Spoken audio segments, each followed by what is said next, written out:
Assalamualaikum warahmatullahi wabarakatuh. Alhamdulillahirrabbilalamin. Wassalatu wassalamu ala asrafil anbiya'i wal mursalin wa ala alihi wa sahbihi ajma'in amma ba'. Alhamdulillah, hari ini adalah hari pertama kita belajar, yaitu pada mata pelajaran akidah akhlak. Mudah-mudahan adik-adik sekalian semangat untuk belajar terus tumbuh dalam dirinya.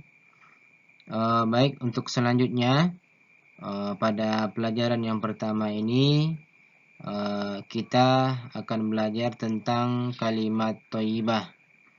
Sebelumnya adik-adik pasti sudah tahu apa itu kalimat thayyibah karena sudah pernah juga diajarin ketika di kelas 5 dulu.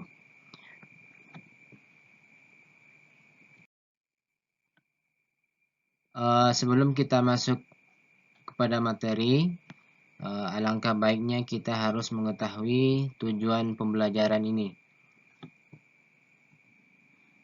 Yang pertama, peserta didik diharapkan dapat memahami keagungan sifat Allah Subhanahu wa taala, yaitu melalui kalimat thayyibah.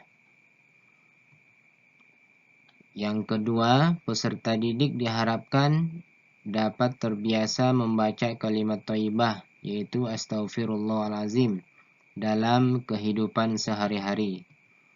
Yang ketiga, peserta didik diharapkan dapat memahami kalimat thayyibah astaghfirullahalazim. Dan yang terakhir, peserta didik diharapkan dapat memahami kalimat thayyibah astaghfirullahalazim dan maknanya. Kita masuk pada materi yang pertama, yaitu arti kalimat thayyibah. Apa itu kalimat thayyibah? Kalimat thayyibah adalah kalimat atau ucapan yang baik. Kalimat thayyibah diucapkan untuk mengagungkan asma Allah Subhanahu wa taala. Sehingga dengan mengucapkan kalimat thayyibah tersebut dinilai sebagai ibadah. Rasulullah Shallallahu Alaihi Wasallam menyukai umatnya yang berkata baik. Seorang yang terbiasa berkata baik berarti menunjukkan ia mempunyai akhlak yang terpuji atau akhlak mahmudah. Dan sebaliknya, seseorang terbiasa berbicara kotor dan suka memaki berarti menunjukkan ia mempunyai akhlak tercela atau akhlak mazmumah. Sebagaimana sabda Rasulullah Sallallahu Alaihi Wasallam yang berbunyi, al-kalimatut thayyibatu shadaqatun, yang artinya kalimat thayyibah itu adalah sedekah. Seseorang yang terbiasa mengucapkan kalimat thayyibah dalam kondisi apapun, baik dalam keadaan senang maupun keadaan susah, maka akan disayang oleh Allah Subhanahu wa taala. Kalimat thayyibah itu diantaranya adalah kalimat istighfar.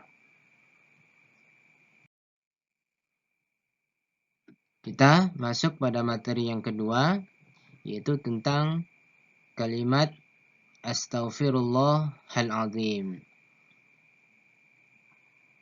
yang artinya adalah aku memohon ampun kepada Allah yang Maha Agung.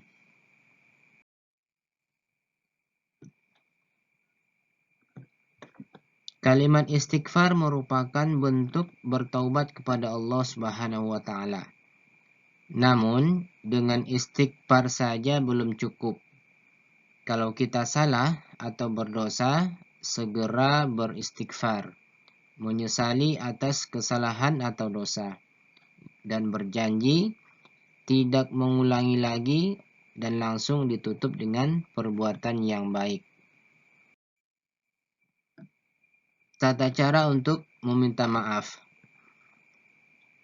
Yang pertama, apabila bersalah kepada Allah Subhanahu wa taala, yaitu dengan membaca istighfar dan berjanji tidak akan mengulangi kesalahan yang pernah dilakukan. Sedangkan kepada manusia, di samping kita membaca istighfar, juga harus bertemu dan meminta maaf secara langsung. Membaca istighfar sebagai bentuk penyesalan atas kesalahan dan dosa. Di samping harus dilakukan dengan segera, juga dapat dilakukan di mana saja. Artinya, dilakukan setelah bersalah dan berdosa, dan tidak boleh menunggu sampai di masjid atau menunggu setelah melakukan sholat dan sejenisnya, termasuk memaafkan kesalahan orang lain. Karena memaafkan kesalahan orang lain merupakan perbuatan yang sangat mulia yang diperintahkan oleh Allah Subhanahu wa taala. Setiap manusia tidak dapat terlepas dari perbuatan salah dan dosa. Penyebabnya adalah setiap manusia tempatnya salah dan lupa. Setiap anak cucu Nabi Adam pasti pernah bersalah dan berdosa. Sebaik-baik orang yang bersalah dan berdosa adalah orang yang bertaubat, dan Allah Subhanahu wa taala mencintai hambanya yang bertaubat dan bersuci. Sebagaimana firman Allah Subhanahu wa taala, "Innallaha yuhibbut tawwabina wa yuhibbul mutatahhirin." Artinya, sesungguhnya Allah mencintai orang-orang yang bertaubat dan menyukai orang-orang yang mensucikan dirinya. Selanjutnya, keutamaan kalimat istighfar. Ya, apa aja keutamaan yang ada dalam kalimat istighfar ini? Yang pertama adalah hati kita akan menjadi tenang. Ya, diampuni salah dan dosanya oleh Allah Subhanahu wa taala. Diberikan kelapangan rezeki. Dan yang terakhir, terbiasa membaca istighfar, yaitu 4 keutamaan apabila kita terbiasa melakukan atau membaca kalimat istighfar.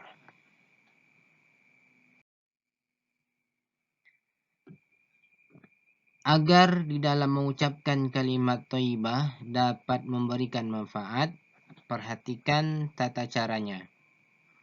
Yang pertama, kita harus mengerti dan memahami makna kalimat thayyibah istighfar. Meyakini hikmah mengucapkan kalimat thayyibah istighfar. Yang ketiga, selalu diucapkan setiap berbuat kesalahan dan berdosa. Yang keempat, membiasakan diri mengucapkan kalimat thayyibah istighfar. Dan yang terakhir, di dalam mengucapkan kalimat thayyibah dilakukan secara ikhlas dan terus-menerus. Ya, baik. Mungkin itu yang bisa Ustadz sampaikan terkait dengan materi yang pertama tadi, yaitu arti kalimat thayyibah, ya, yang kita harus pahami.